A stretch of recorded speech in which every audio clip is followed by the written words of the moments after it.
Dude, these games are wild this week. So, did you hear about the Sunday night game yet with Indianapolis and San Fran? What about it? It's like the weather's like going to be absolutely insane. Okay. So it's like 30, 40 mile an hour winds. Like they're saying like they're going to get slammed. Like last time that happened was back like 2 years ago when Washington played the 49ers, I believe it was in DC and or Arlington or whatever. Anyways, so they ended up like literally having water up to their ankles like the entire game. They couldn't throw the ball at all. I think they attempted like 5 passes between both games. So that's what Yeah. they're expecting to have on tonight's game with San Fran and the Colts. It's going to be Well, it's brutal. interesting because it's not like we're thrilled about the quarterbacks in that game anyway, right? So, if you have to start one of those in like a two quarterback league, like I get it. But if you don't have to, that's even more reason not to do it. So if you have other options, maybe that's a good sign. Well, I mean, with the apocalypse and everything, like it's tough because now you have like all these players out, and I can't go in and like play anybody. Essentially, I have like Colin Johnson that I'm starting this week. It's brutal.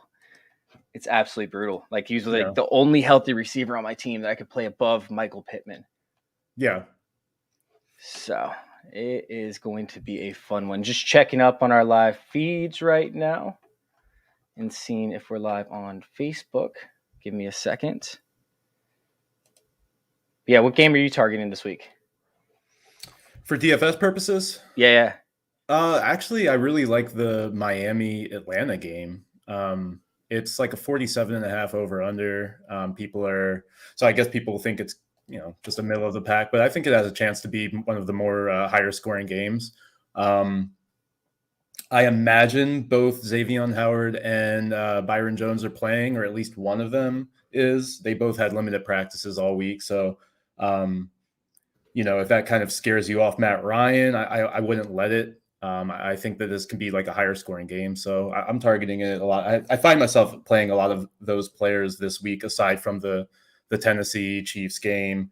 Um, Definitely a lot of Packers bringing it back with Washington. A couple, if you want to go J.D. McKissick for a cheap running back option or fill in a Seals Jones in that cheap tight end spot. I think it's okay to do that with like an Aaron Rodgers, Devontae stack. Get your Aaron Jones in there. Definitely playing some A.J. Dillon. So those are a few of the games. Dude, I got some AJ Dillon flying too, man. I'm actually kind of stoked about that one. That one should be a Yeah, fun play this week, especially if it's a they nice go up. pivot.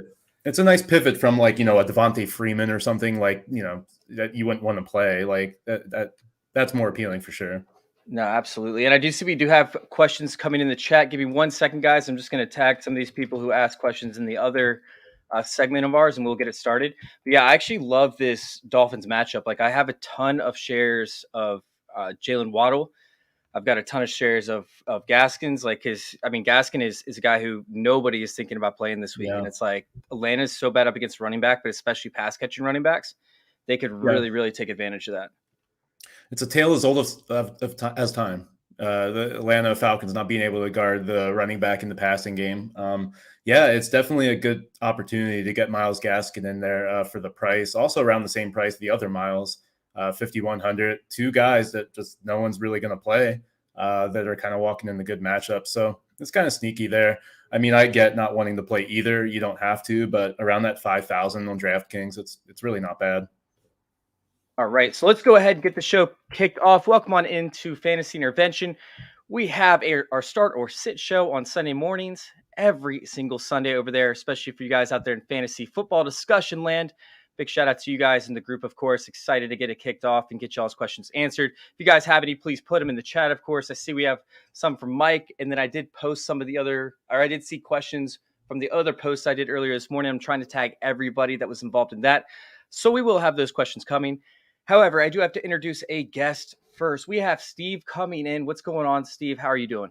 Hey Chase, how's it going? Thanks for having me, man. Dude, I'm excited to have you on. I don't think I've had you on a show yet, so this is something where you get to experience a little bit of, this Facebook group and the questions they bring in. It's absolutely entertaining. Love to Nice. keep them answered. And if you guys are in the chat and you guys want to see your names come up, unfortunately, with the way that StreamYard works out in Facebook, you actually have to approve StreamYard. But I will bring up your questions and we will actually get those answered for you all. But let's go ahead and kick it off with Mike Bullock's question. I know this is Mike's at least. Full PPR, Devontae Smith or A-Rob this week? Obviously, A-Rob's had a very, very difficult time. He goes up against a lot easier secondary, one that's very beat up. I mean, Richard Sherman just went on, I believe, IR. At least he's out for this game, I believe, with the Buccaneers. So are you going to be targeting Devonta Smith up against the Raiders or Allen Robinson over there up against the Buccaneers? This one's tough because I've been playing Allen Robinson in my DraftKings lineups, and it's a lot easier to do that than to play him in your actual full PPR leagues. I honestly would play Allen Robinson. I'm playing Devontae Smith in a couple spots, but I've been looking at the pace of play for the Eagles all year. They've actually been one of the lowest in terms of plays per game. And then in the past few games, the Raiders have had, they're like 56 plays in the game, which is like bottom in the league. So it's like opportunity wise, I think that Allen Robinson is actually going to be on the field more than Devontae Smith. And like you said, the secondary is beatable. That's how you beat the Bucs. You're going to feel bad if Allen Robinson is on your bench and he gets 2 touchdowns or something like that. You're going to feel really bad about that the 1 week. And this would be that 1 week. So I'm actually going Allen Robinson between the two. Yeah, I think that Allen Robinson, if this week happens for Allen Robinson, like it has to happen if it's going to happen at all this year. Like this has to be the week that it happens. But Devonta Smith is very enticing here.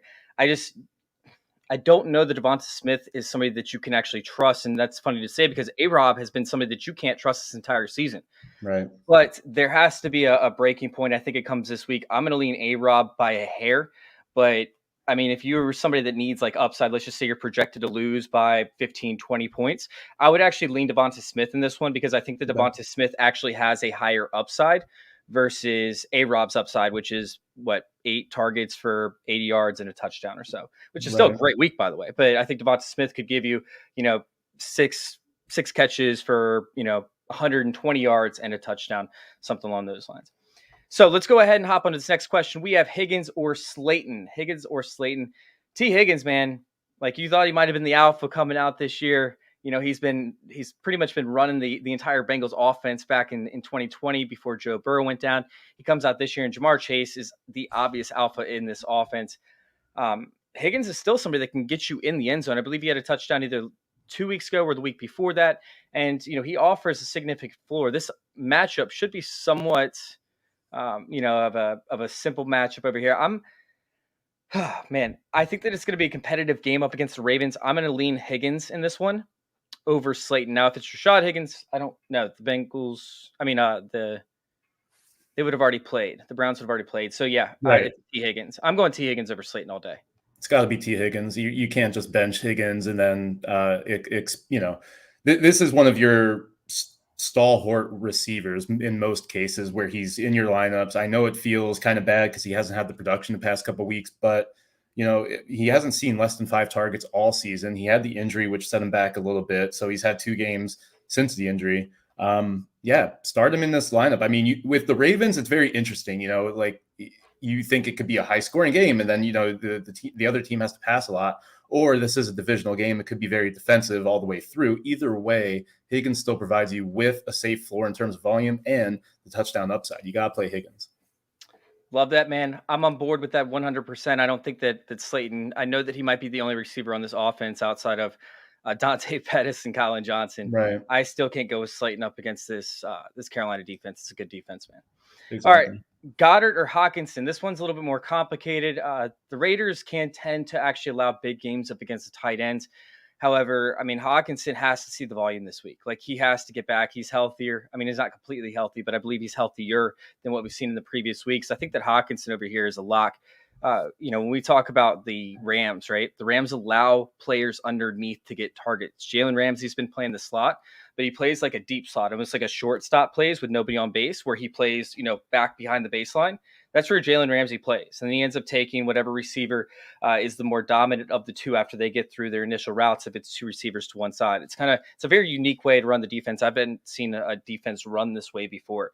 So watching it's very intriguing when you go back and watch the film. However, that allows receivers underneath to get a ton of targets and beat these middle linebackers who are in coverage and the safeties that come up. I think that Hawkinson has a massive week. I think that he sees over 10 targets.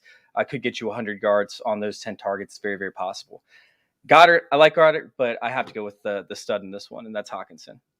Yeah, I mean, it's hard to go against Hawkinson. I would say, like, outside the box, if you can play both of these guys this week, I think that's an interesting option depending on your league format.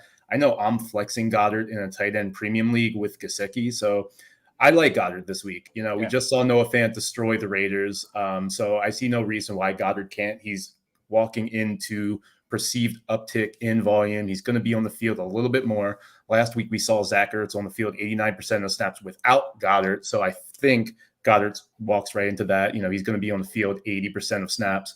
But like you said, it's a volume thing with Hawkinson. If you really have to decide between one or the other, look at your matchup. If you need like huge upside, I might go with Goddard. That's the bigger play, but maybe Hawkinson offers just as much. So I think Hawkinson is the answer. Okay, sounds good. You're making me a little bit nervous over here. I thought that you might have been leaning on the Goddard side. I'm like talking myself through it. Yeah, that's exactly what I do every morning. I'm sitting here and I have to literally say everything out loud. I have to say, who they're playing or whatever the case is. And sometimes I'll end up talking myself in a certain direction. But yeah, Hawkinson is the right answer in that one, in my opinion. With Shepard and Galladay out, only reason I was thinking Slayton, yeah, that makes perfect sense. Like we brought up, I definitely think that Slayton can be played in a flex spot, but I would take Higgins over Slayton in a heartbeat. All right, Waddle with Parker out or Devonta Smith being covered by Hayward. It's not even close for me. I'm going with Waddle in this one. I think Waddle's a smash play. He's one of my favorite plays in the week. I have him in multiple different DFS lineups.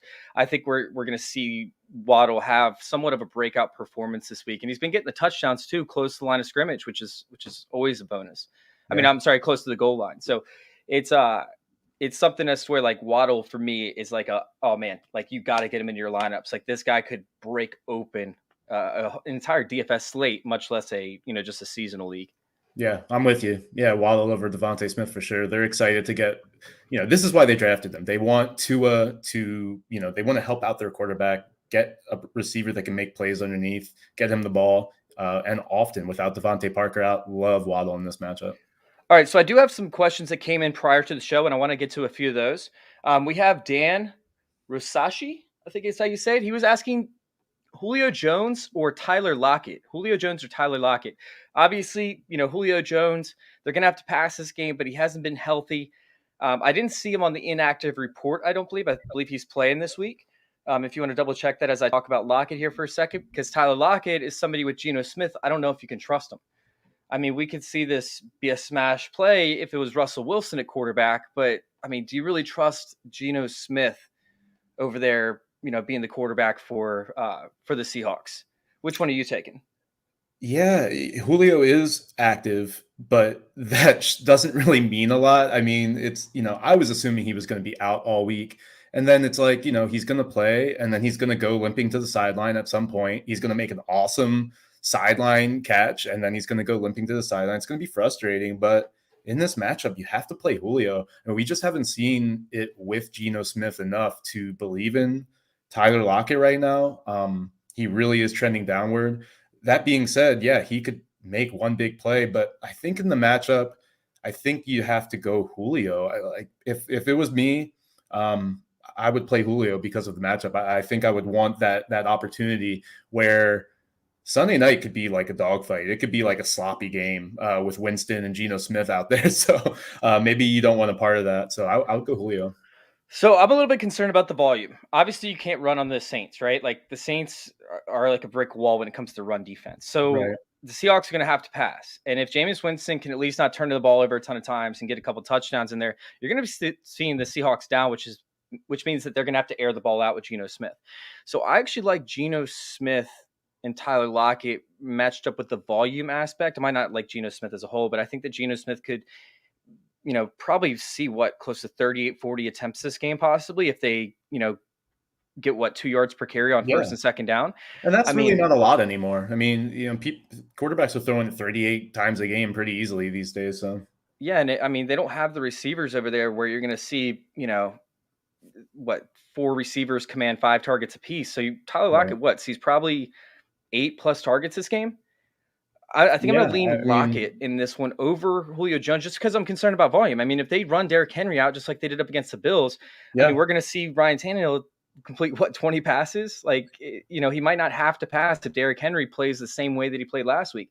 And I was somebody that believed that Derrick Henry might see, a little bit of some hindered production, up against the Bills, and that was not the case. I mean, he went out and absolutely crushed it. So Right. I'm concerned about the volume for Julio Jones. I think that Tyler Lockett offers you almost a safer floor just because of the volume aspect and a higher ceiling. I'm going to go with Tyler Lockett. Yeah, with Julio, the past 2 games, he's seen 66% of snaps or less. That's obviously injury related because there was 2 games in between there where he missed outright. But before that, he saw at least 6 targets, was on the field 75% of snaps in the first 2 games of the season. If he can get back to that, then you're looking at about 6 targets as his floor. So in this matchup, I would take that. I mean, it sucks because we really haven't seen the full capability of this offense with Julio integrated throughout it. But no, I mean, I like what you're saying here, and I think Tyler Lockett can be very sneaky this week. So it is a tough call. It really is. All right, so I'm going to go with another one. Hector Hernandez over there writes in Robbie Anderson or Dallas Goddard on the flex PPR league. Ooh. So why is everybody on Robbie Anderson this week? It's kind of like blowing my mind. Like, why is everybody just hopping on this train? Like, Yeah, he hasn't been relevant the entire season, and all of a sudden it's like, what the? Like, he's coming out of nowhere. Like, he's in everybody's start lineups. I think it's because people have to start him. They're like, okay, well, I have to start him, because of the bye weeks and everything. So come on, like they really want it. They really want to will it into existence. Yeah, I mean, it's tough. Like sitting there and having to play Robbie Anderson kind of sucks. But I mean, like, dude, he's getting the targets, I guess, like 3 out of the 5. A lot of targets. Yeah, past 3 games he's seen. Whoa, it's actually a good amount, 29 total targets. But I mean, he's only converted for 10 of the 29 targets that I've seen. A touchdown made him fantasy relevant last week, but I'm avoiding Robbie Anderson. I can't play him even with the targets that he's seen. Obviously, him and Sam Darnold are not on the same page. They weren't on the same page, by the way, back when they played with the Jets. Sure, he had a couple of good games, but Right. his blow-up games primarily drove his fantasy value through the roof. When really, if you look at it, you take out a couple of his blow-up games, he actually sucked as a wide receiver. So yeah, I'm going to sit there and I'm going to say avoid Robbie Anderson. I like the matchup with Dallas Goddard, like we talked about earlier. Although I did pick Hawkinson, I still would probably play Goddard over Robbie Anderson. Yeah, I would too.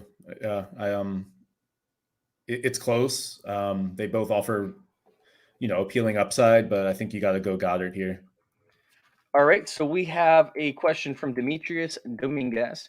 He said Corey Davis or Slayton in the flex full PPR. Now, this is interesting because earlier in the year, he was targeted 5 times in the game against New England, only had 2 completions. Zach Wilson was absolutely horrendous. Yeah. It was, embarrassing to an extent. But we've seen Corey Davis have weeks where he absolutely blows up against the New England Patriots. Like it's happened in the playoffs where he just comes out of nowhere and everybody's like, oh, that's the Corey Davis that, we've been thinking about this whole time. Like this is the first round pick that we thought we had. So does he end up having that type of, results this week? Or is Corey Davis just stay away from him because he's playing up against the New England Patriots? Yeah, I don't necessarily think Corey Davis is going to have a great game. Like you mentioned that game earlier this year against Patriots, he was completely locked down. Now they bring in Jamison Crowder, who wasn't there for that week 2 matchup. I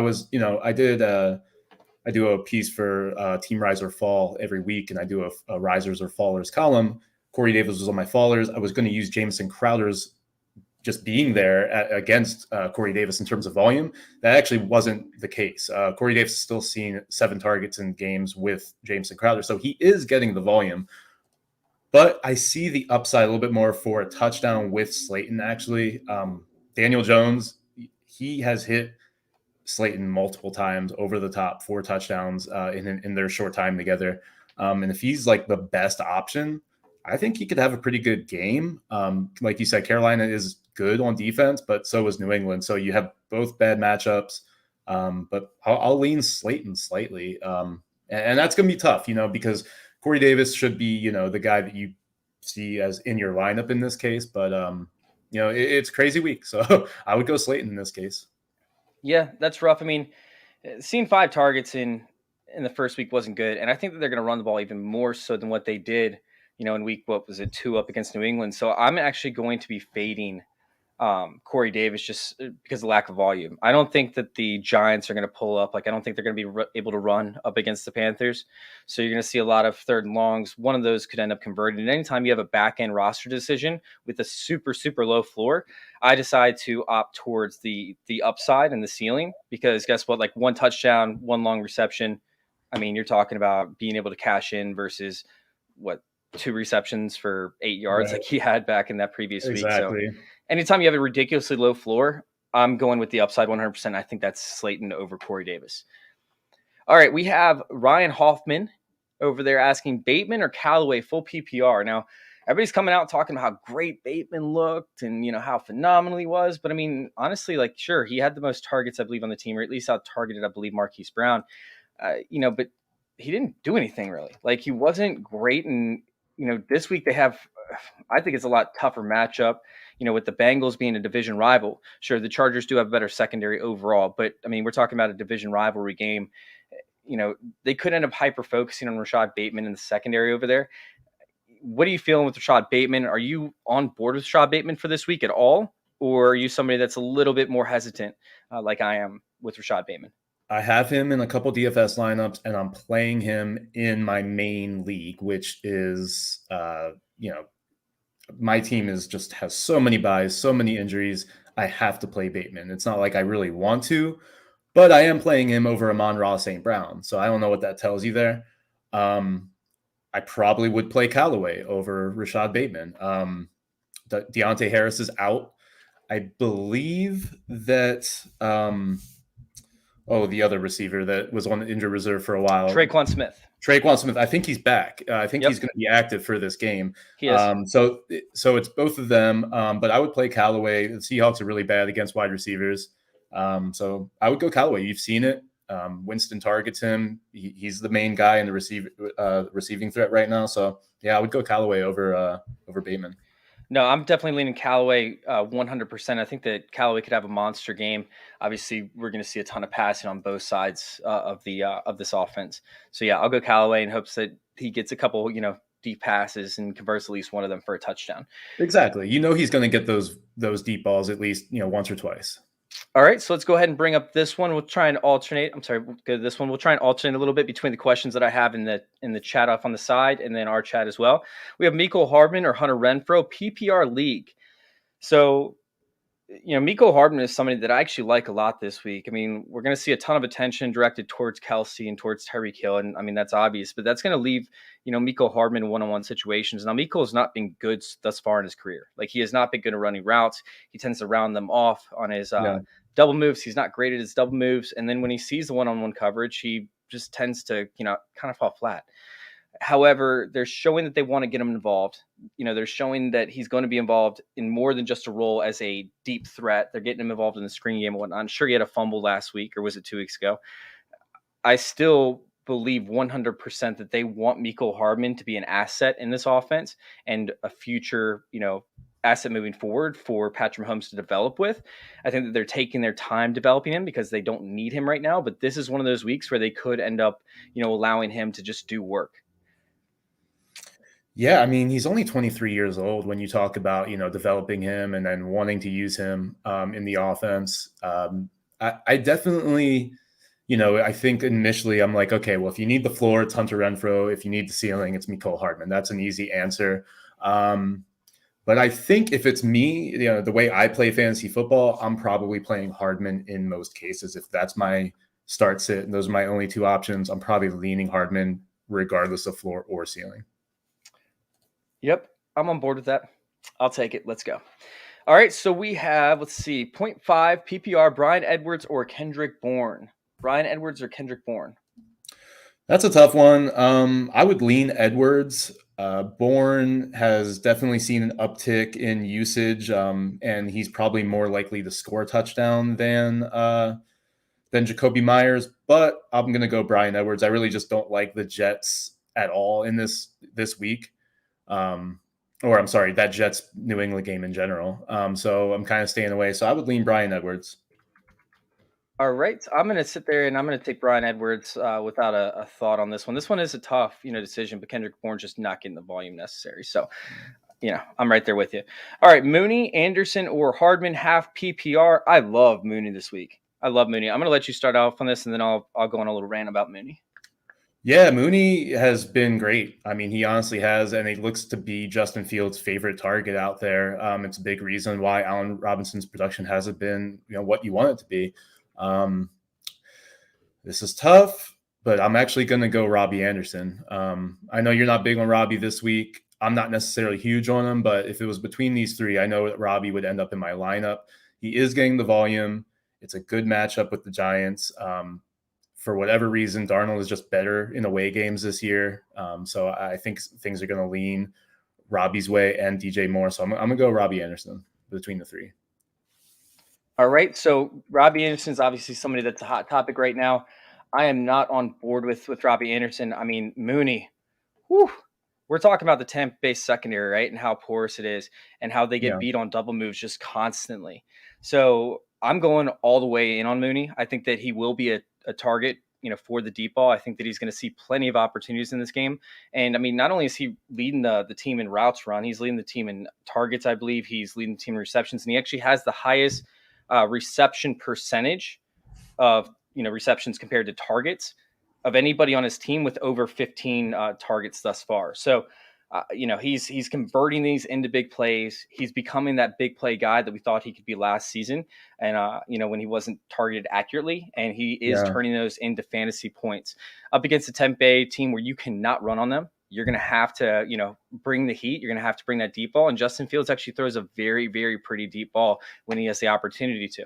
He's not always the smartest player at finding his checkdowns and stuff, but damn, does he throw a very, very pretty deep ball. So, yeah, I'm on board with that. I'll take that all day. Yeah, I love that call. I love that call, and he really has been great. So if you're looking at, like, recent production, combine it with upside, I mean, Mooney is the call.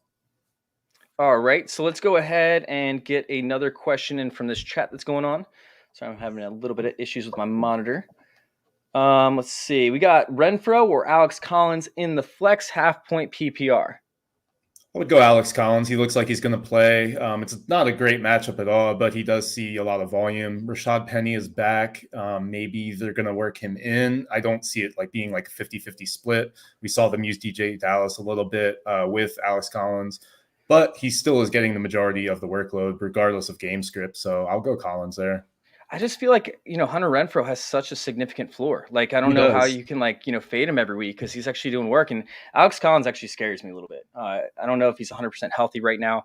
The injuries are hindering him. And with the, Philadelphia offense, if it can get clicking, if they start running the ball more often, giving Miles Sanders more opportunity, we could see, the Raiders have to throw towards the tail end of the game. Insert Hunter Renfro in the slots where the Philadelphia Eagles tend to struggle. I'm looking at Hunter Renfro as a lock for this one over Alex Collins. I love that call. And in PPR scoring, I know this is half point, but he's had double digits in every week except for last week. So, I mean, that's pretty ridiculous. All right. Ryan comes in the chat that we're having off on the side over here and says Tyler Higbee or Ricky Seals-Jones. Tyler Higbee or Ricky Seals-Jones. It's kind of a lock for me on this one. I think that Washington's going to have to pass. I'm locking in Ricky Seals-Jones. Yeah, he seems to be just having the same target share as Logan Thomas. So I would go with Ricky Seals-Jones there too. Tyler Higbee, you're just relying on a touchdown. Yeah, I think that honestly, like anybody that's going to be a tight end in this offense is going to see volume. And I think that Ricky Seals-Jones is a good tight end. I was shocked to see his age when I was looking it up the other day. Like I expected to be around 30 or so. Yeah, 26, right? Yeah, it's 26. Yep. So I was looking at so many tight ends this week, and every time I looked at their age, it was 26. And they're all the same kind of tight end. It's like, we know they've been good, but that's the age when they really start to come into the league and become pass catchers. It takes a little while. A lot of times they're just relegated to run blocking. Like we see Jonnu Smith a lot. So, sometimes it just takes a little while. Yep. Agreed on that. All right. So we have Tommy Hoyt in the chat saying Higgins or Slayton because Shepard. Well, wait, we already covered this one. Cool. Yes. All right. Pittman or Connor, half point PPR. This comes in from Terry. Pittman or Connor half-point PPR, I cannot get close to Pittman with this weather. I don't think they're going to pass. They'll be lucky. We'll be lucky to see 15 passing attempts from each team. I mean, maybe even 15 passing attempts together. This weather is going to be absolutely brutal for the Sunday night game with the 49ers and Colts. I'm fading that really, really hard. So I have to go with Connor. And I mean, they have a good matchup this week, isn't it, Houston? It's Houston at home. They should be able to run the ball a lot. You would think that Connor is going to get a lot of volume. I still think he's going to be touchdown dependent, but that could be pretty easy. It seems like they're going to get 4 or 5 of them. If you're going with the weather, then you should probably consider sitting Pittman. But if it was my lineup, I'm still putting Pittman out there. No T.Y. Hilton, Paris Campbell's out. They got to pass to somebody, even if it's just short slants, and he gets 6 or 7 of them, which could be very likely in this game. I'm still going to go with Pittman. Ooh, you're taking Pittman in this weather. Okay. Yeah, I mean, I'm not going to let the weather scare me as much. I mean, I understand that. And then if you're looking at game script, James Conner is a good call, but I would still go Pittman in that situation. All right, cool. So let's go ahead and hop on to the same, or still Terry bringing another question for us. Julio Jones or Josh Jacobs, half-point PPR. Dude, can you fade Josh Jacobs at this point with the volume that he's getting? Yeah, he hasn't had like more than 45 yards rushing in a game this year. It's like really alarming. And obviously Kenny and Drake had the big game last week, but Drake, he's only had 21% of snaps past 2 weeks, 18% 2 weeks ago, 21 last week. So yeah, it's Josh Jacobs backfield. Josh Jacobs at home for sure. All right, I'll take it, man. I'll take it. All right, let's go back over to the group chat that we're having in our show. Where were we? Who do you start on defense, the Panthers or New England? I think that this could be a smash game for both teams, but I don't know how you fade New England. I mean, I don't know how you pick any other team over New England at this point for this week. They're both great plays, exactly. I would probably lean New England. I think the Panthers are getting to the quarterback a little bit more. They have more sacks on the season. So if you're looking at that kind of upside, obviously Daniel Jones is a walking turnover. So they're both great plays. I would lean New England. Yep. I mean, like you said, both great plays. I don't know how you fade New England, though. I'm going New England. All right. Desperate with buys, starting Collins and Freeman. Do you think they see the most volume on their teams? So I think that Freeman is most likely going to see the volume, although they will see split workloads. Obviously, this is definitely a desperate situation. I think that they should see enough volume to be relevant from Freeman. I'm worried about Alex Collins. I really am. So let me ask you, which one is more likely to see like the most touches of the RB backfield? Which one's more likely to see the most? I think that Freeman will probably see the most. I mean, we're talking about 2 shared backfields, and I'm not saying that Rashad Penny is going to come in and get 50-50, but you still have Travis Homer. You still have, what's his name? DJ Dallas. Yeah, so you still have multiple of the running backs in this offense who are going to be a threat to Collins' role. Meanwhile, Freeman is seeing Le'Veon Bell. Is Tyson Williams even playing this week? I think they're going to activate Tyson. Yeah, I would imagine. And that's kind of like the X factor that I'm worried about is like Tyson, who they know is good. I know that like he's had problems in pass protection and he's fumbled. That's a huge deal. It's huge. So, but now with Latavius out and obviously they're going to use all 3 guys. I think that Tyson could get more volume than we think. I'm worried about Freeman. I think that I was looking at the NFL app because one of my clients that I do consulting with use the NFL app, and they already are projecting Devontae Freeman for 12 points. It's kind of ridiculous. I don't know.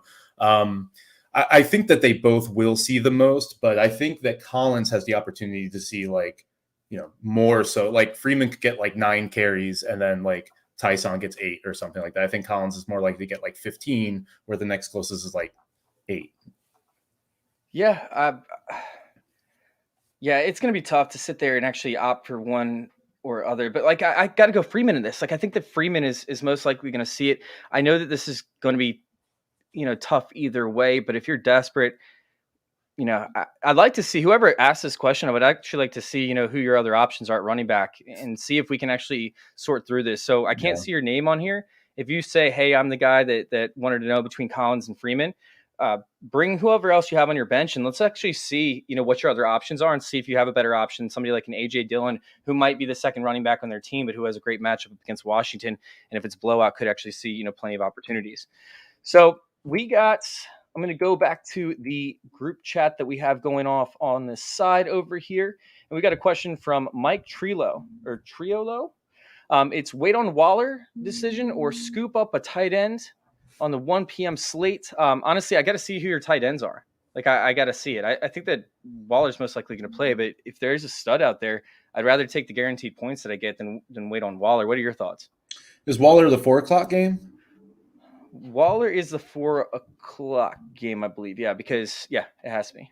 Okay, so if that's the case, I mean, I guess you could pick up one of the 4:00 guys or someone you should probably don't pick up a 1:00. It's got to be a 4:00 or later. So whoever that might be, maybe you have good. Gerald Everett, maybe you have a Will Dissly as a dart throw, just somebody to play. Tyler Higbee. There you go. So yeah, I mean, I don't know if Tyler Higbee's going to be on waivers. He could be, but yeah, someone 4:00 or later. Yeah, maybe even like a Mo Alley Cox, or if you want to go up against the San Francisco 49ers, Ross Dwelley. Yeah. Colts really struggle up against tight ends. I know that it's going to end up being a messy game, but tight ends are used to the, targets up close to the line of scrimmage. And if they're running the ball and they run the ball 30 plus times this game, and you work a play action fake in there, maybe when the storm dies down, for a couple minutes, Ross Dwelley could actually be a beneficiary of a touchdown or a long reception that they weren't expecting, maybe off a screen or something like that. So I think Ross Dwelley is actually a very intriguing option this week, somebody that I would be willing to play. So yeah, I'd actually wait. I'd wait. And that's a good take on your behalf, talking about, taking, one of the 4:00 tight ends versus taking a 1:00 tight end and just playing them. That makes a lot of sense. Cole Kmet is also a good option up against the Buccaneers as well. All right, so let's hop back to these questions again. We have AJ Green. This is from Julio. AJ Green over Lockett. It's really matchup dependent for Arizona. I know they play Houston, but Arizona could pass the ball 20 times this game and just run the hell out of it. I mean, we could see if Benjamin's active, we could see Benjamin get touches in this game because it could be that big of a blowout. Now, whether or not AJ Green actually gets a touchdown from that is really what you got to ask yourself, because he's not going to have 8 receptions. They're not going to run out a veteran on a blowout game. You could see guys like Andy Isabella or something like that get, reps at this point versus AJ Green. I don't trust him at all. I'm going Lockett and hoping for the volume. I agree. Yeah, I think you're hoping for a touchdown with AJ Green. With Lockett, you can still get 5-6 receptions.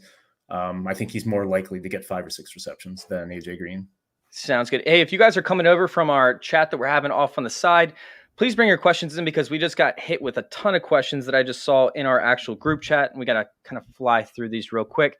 So if you guys were asking questions over there on the side group chat, bring it into this chat, and we will continue answering those questions as we go. All right, Myers or Julio? What are we thinking over here? I mean, the Jets. Jacoby Myers or Julio Jones? Yeah. Julio. Ooh, okay. I'll take Julio in this one, actually. I like Jacoby Myers a lot, but Julio offers you upside. He offers you a pretty safe floor. I don't know that either team is going to see volume. So, yeah, I'll go Julio with you on that one. I mean, it's going to feel shitty when he leaves the game in the first quarter and then he gives you a goose egg. Like, if you think that that's possible, which honestly it is, I mean, but that's the game you play. I feel like I'm a risk taker in that way. I would play Julio because I think that the upside's there, along with the volume in the floor. So. I'm still having pain from the DJ Chark experience, so can we please not bring that up, please? Yeah. All right, we have Damian Williams coming off COVID protocol, or Devontae Booker. Yahoo has Williams at 5 points projected, with Booker at 12 points. What do you guys think? I am staying so far away from Devontae Booker. It's not funny.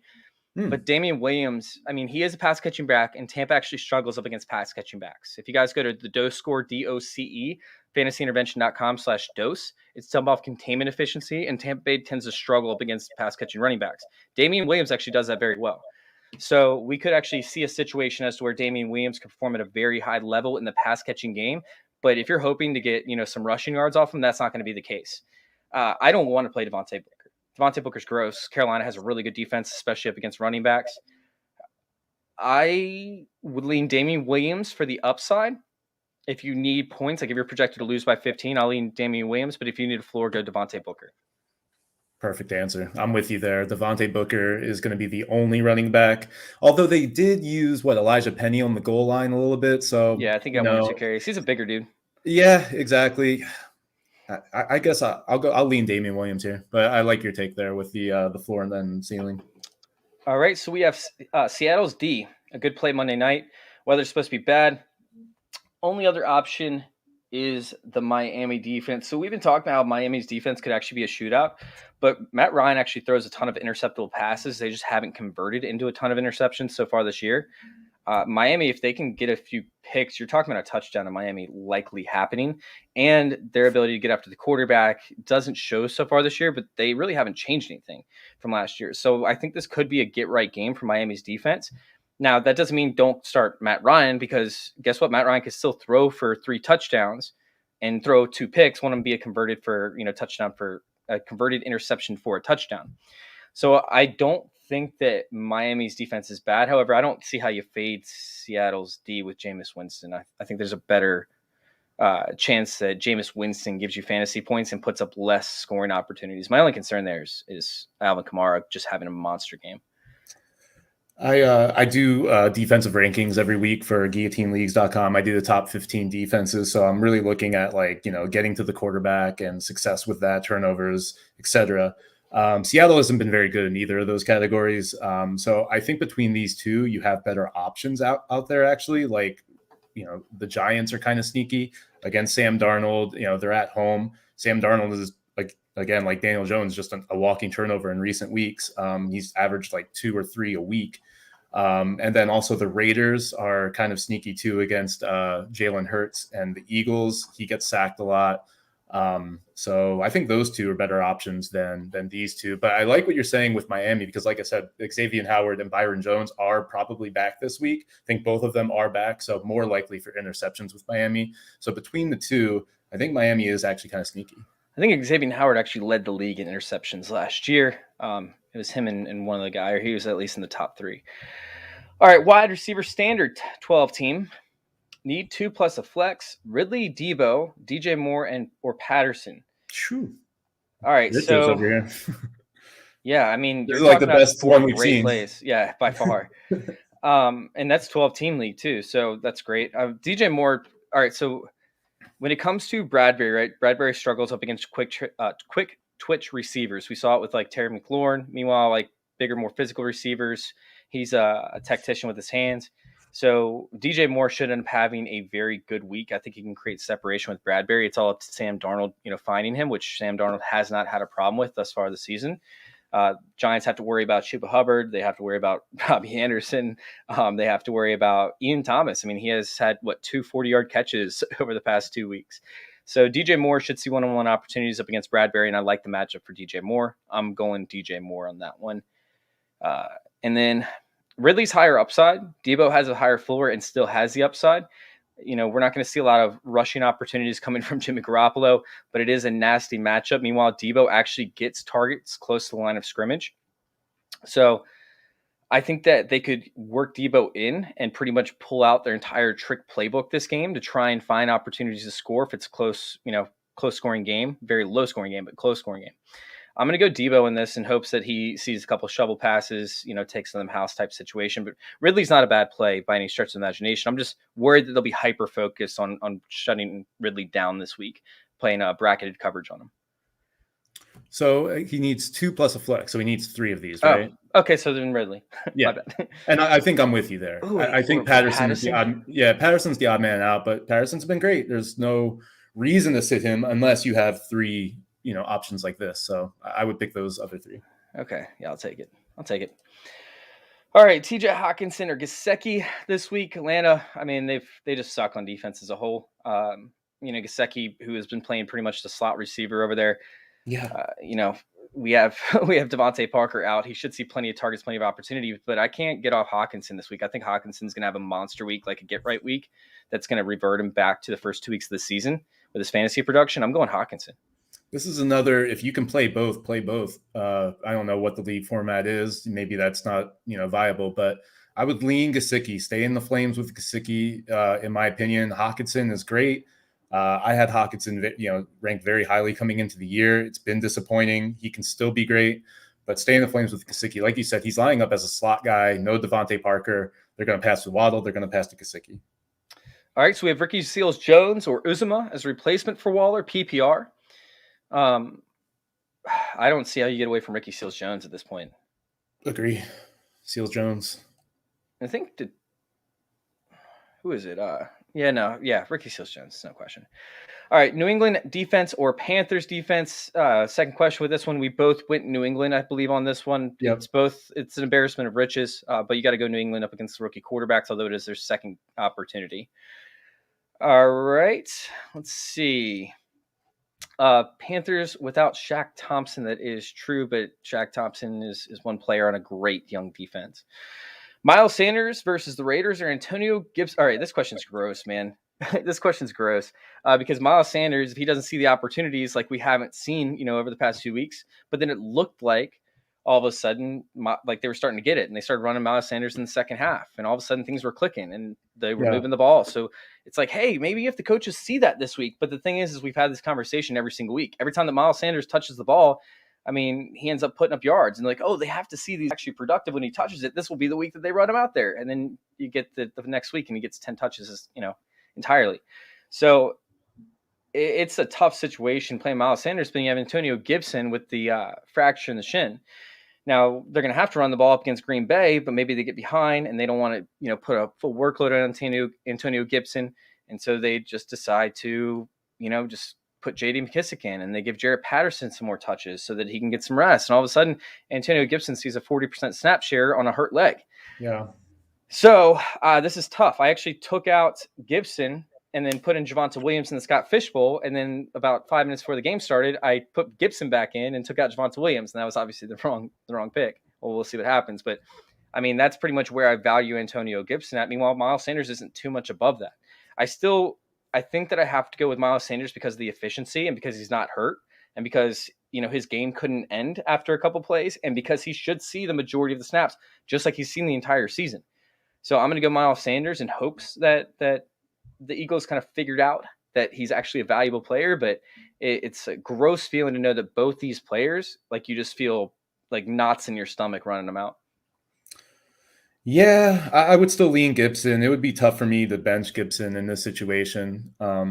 So I'm just going to hope that he can play through it as he has been playing through it. He, 2 weeks ago against New Orleans, he was still dealing with his injury and he had over 20 fantasy points. So I'll stay with Gibson. All right. So we have start Penny or Damian Williams. I don't know what to expect from Penny. I can't start him until I know what's up. And plus, you can't run on the Saints. Yeah. I know you can't run on Tampa Bay, but Damian Williams should show his value in the pass catching department. I know that Justin Fields doesn't dump it off a ton because he can just run the ball when he has that opportunity, but I'm going to hope for Damian Williams up until I see what we have in Penny. We don't know what the snap share is going to be. And it is going to be a gross game, by the way, up there, for the Seahawks Saints game. But I still, I don't trust it. I don't want to go with Penny. Yeah, I'm with you there, Damian Williams. Hey, I'm the guy. I have Chubb and Cook who's hurt by. Oh, this is way, way earlier. Only other back is Sony Michel and Madison. I would actually wait. Sony Michel has Detroit. We could see the Sony Michel show in the fourth quarter. We could see Sony Michel with 2 touchdowns this game. I would roll out Sony Michel over. Who did we talk about? It was Damian Williams and Devontae Booker. Oh, okay. Right? Was that the guy we were talking about? I don't know. Yeah, I have no idea. Who are you? No, we asked him. We asked him to say, "Hey, remind us," and then we forgot who it was. So I'm pretty sure. I'm pretty sure that it was the Damian Williams, Devontae Booker question because we're like, "This is gross. Who else do you have?" Going through the comments right now. I'm pretty sure that was the one. Yeah, that's a good call though with Sony Michel actually. Yeah, and that's actually a sneaky DraftKings play too. Yeah, especially at his pricing. Yeah. Oh, Freeman. Yeah, that is. Oh, his question was up right after that. Oh, okay. So this was Devontae Freeman and Collins, not I would probably play them over Sony. I would not play Alex Collins over Sony. I'll take Sony Michel over Collins. He's still seeing opportunity. It should be a high-scoring game. All right. Frank Nat Madison on bye week. Wait, what? Oh, I think he was just commenting on that. All right, so we have, let's see. Should I put in McKissick or Swift? I love Swift this week. I think it's going to be a massive, massive week for DeAndre Swift. I have him in so many DK lineups. It's absolutely insane. This dude has a ton of upside potential in the receiving game. Meanwhile, in the the rushing, he might not see as many opportunities up against the Rams. But like I said, the Rams, they allow passes underneath. They don't really care if you get 4 or 5 yards, but Swift can turn that into so much more than the pass catching running backs they faced. I understand that McKissick could see the volume, but I love Swift this week. I think he's going to have some big, big plays. Yeah, I'm not in a position to sit Swift for anybody. So Swift. Is this where they answer questions, or is this another site? This is where they answer the questions. All right. Freeman, Booker, or I'm guessing that's Damian Williams. Yeah. Right? Pick one. I'm going to go Damian Williams for the upside, for the floor. Devontae Book. I'll go Freeman for the floor over Booker. And then Damian Williams. I don't like Booker, man. I can't stand him. I don't think he's a good running back. Yeah. We talked about briefly in our group chat that we had about Devontae Booker actually seeing some receptions in this game. But even if he does, the Carolina Panthers are one of the best teams up against pass catching running backs. So, yeah. I'm going to go with Damian Williams and Freeman over Booker. Yeah.